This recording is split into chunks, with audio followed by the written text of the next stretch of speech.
Good morning, everyone. Welcome to your maths class, chapter 12, algebraic expressions. Guys, as we already discussed about the factors, coefficient, constants, variable, terms, etc. Okay. Now look at your example number 1. Identify in the following expression term which are not constant, give their numerical coefficient. कहता है कि जो आपके expression दिए हैं उनको express करना है term which are not constant, give their numerical coefficient. उनके कोफिशिएंट भी हमने राइट डाउन करने हैं. Okay, our first expression is X Y plus 4. Okay, expression is here. हम यहाँ पे लिख देंगे जो टर्म हमारी कांस्टेंट नहीं है, नॉट कांस्टेंट वाली, and here we will write numerical coefficient. Okay, expression is xy plus 4. Okay, term which is not constant. ठीक है, जो कांस्टेंट नहीं है इस एक्सप्रेशन में. Okay, so x and y these are variable, और वेरिएबल दैट कैन बी, जो change हो सकते हैं. Okay, so term which is not constant is x and y. and coefficient क्या होता है? Numeric factor. ये टर्म है, इसका न्यूमेरिक फैक्टर क्या हो जाएगा? इसको हम ऐसे लिख सकते हैं ना, 1xy. so coefficient is 1 here.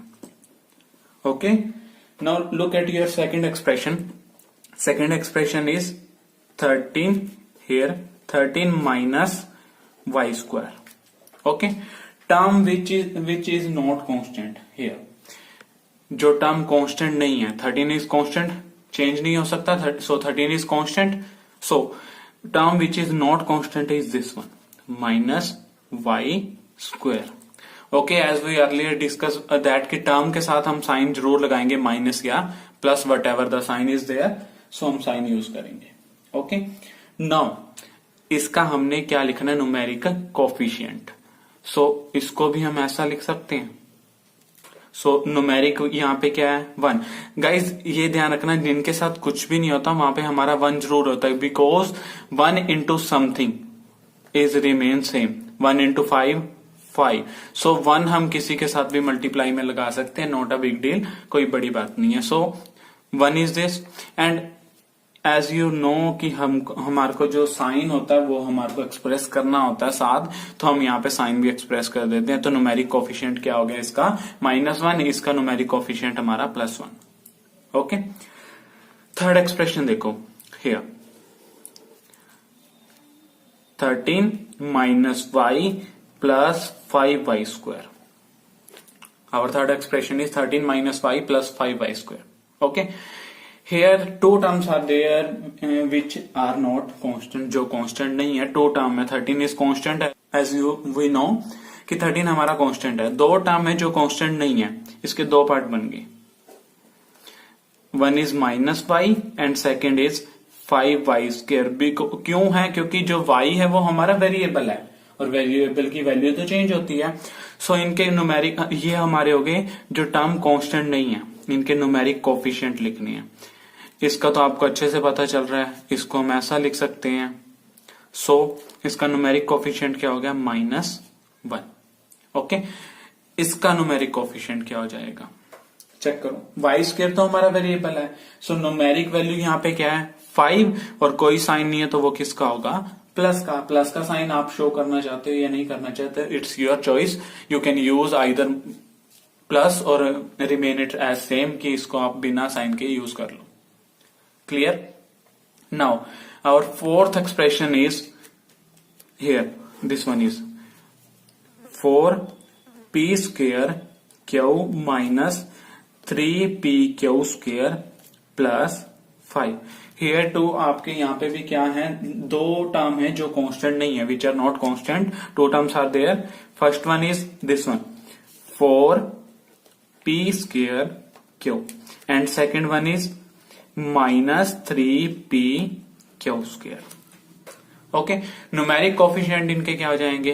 Here 4 is there, so plus का साइन आप शो करना चाहते हो नहीं करना चाहते, it's your choice. And here -3। Clear? Again guys ध्यान रखना कि न्यूमेरिक, हम कोफिशिएंट को क्या बोल रहे थे, न्यूमेरिक फैक्टर। सो मैं इसका एग्जांपल लेता हूं, इसके फैक्टर्स करेंगे क्या होगा, this one is our term numeric, इसके फैक्टर करो आप, -3 P Q and Q। So numeric factor क्या हो गया, -3, this one is your coefficient. Clear guys? Now look at your example number 2. Statement is, what are the coefficient of x in the following expression? What are the coefficient of x? Coefficient of x बताने हैं in following expression में। मैं यहाँ पे 2 करके दिखाता हूँ आपको, rest of 2 आप अपने आप देखना। So expression, first expression is this 4x minus 3y। हमारे से पूछा गया है coefficient of x, मीन्स कि हमारे को टर्म ऑफ एक्स चाहिए। Which term is containing x, this one. So term of x क्या हो जाएगी हमारी 4x, एंड कोफिशिएंट क्या हो जाएगा इसका, obviously 4। Once again look at this one is your expression, asking that की कोफिशिएंट ऑफ एक्स, एक्स का कोफिशिएंट बताना है। इसका मीनिंग क्या हो गया, हमारे को एक्स वाली क्या चाहिए, term. So term containing x is this one 4x। Here यहां ध्यान दो, 4x है ना, तो 4x। तो कोफिशिएंट ऑफ x क्या हो जाएगा, x के साथ क्या कोफिशिएंट है, 4। क्लियर? ध्यान से देख लो, क्लियर हो गया ये चीज। नाउ सेकेंड पार्ट देखो, इसका एक और पार्ट है आपके पास, क्या है, y square x minus y। क्या था, कोफिशिएंट ऑफ x लिखना था हमने। ओके, सो हमारे को वो टर्म चाहिए जिसके अंदर फैक्टर x है, ठीक है, यानी कि वो टर्म विच कंटेनिंग x है। So term this one is there, जो जिसके अंदर x आ रहा है। ओके, सो इसका कोफिशिएंट क्या हो जाएगा, x के साथ कोफिशिएंट क्या है, x के साथ वाला चाहिए हमारे को। सो x के साथ कोफिशिएंट ये है हमारा। सो यहां क्या हो जाएगा, coefficient of x is y square. Clear? Now आप कहोगे कि कोफिशिएंट तो हमारा न्यूमेरिक फैक्टर था। जब पर्टिकुलर केस पूछा जाए किसी वेरिएबल के साथ, किसी पर्टिकुलर वेरिएबल के साथ, तो कोफिशिएंट जो होता है उसके साथ वाला होता है, वेदर इट इज वेरिएबल और whether it is a numeric number. Okay, clear? Now look at this one, the second part of example 2 same है। Here we have to write the coefficient of y। y का coefficient लिखना है, means कि हमारे को पहले term of y चाहिए, then हमारे को हम क्या लिखेंगे, उसका कोफिशिएंट। ओके, सो इसके भी 2 पार्ट्स हम देखते हैं। इसका सेकंड पार्ट देखो, 8 प्लस yz। तो एक्सप्रेशन क्या है हमारा, 8 प्लस yz, ठीक है, 8 प्लस yz। तो हमारे को यहां चाहिए कि term which contain y contain करने वाली टर्म तो ये रही ना हमारी। सो राइट इट yz, और so factor coefficient of y क्या हो जाएगा, coefficient of y। So y के साथ चाहे whether it is a numeric number और whether it is a variable, वो हमारे को मैटर नहीं करता। When particular case is there, जब कोई पर्टिकुलर केस होता है, किसी पर्टिकुलर कोफिशिएंट के पर्टिकुलर वेरिएबल के साथ कोफिशिएंट पूछा जाए, then you have to write the whether it is a variable और whether it is a numeric number. Okay, so यहां पे इसके साथ क्या है हमारा, z। तो कोफिशिएंट क्या हो जाएगा आपका, z। Clear? Now look at this one, my plus m।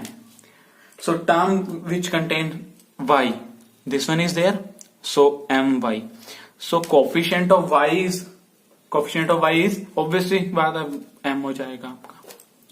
Clear guys? मैं बार बार एक्सप्लेन कर रहा हूं कि वेदर आपके पास न्यूमेरिक कोफिशिएंट हो या फिर वेदर आपके पास वेरिएबल कोफिशिएंट हो, when particular case is there, then you have to write whether it is a numeric value or whether it is a variable value। Okay, so आप जब आपसे particular case पूछा जाए, किसी पर्टिकुलर चीज का कोफिशिएंट पूछा जाए जो उसके मल्टीप्लाई में पड़ा होता है, जो उसके मल्टीप्लीकेशन में साथ होता है, that one is the coefficient of particular that thing. Clear?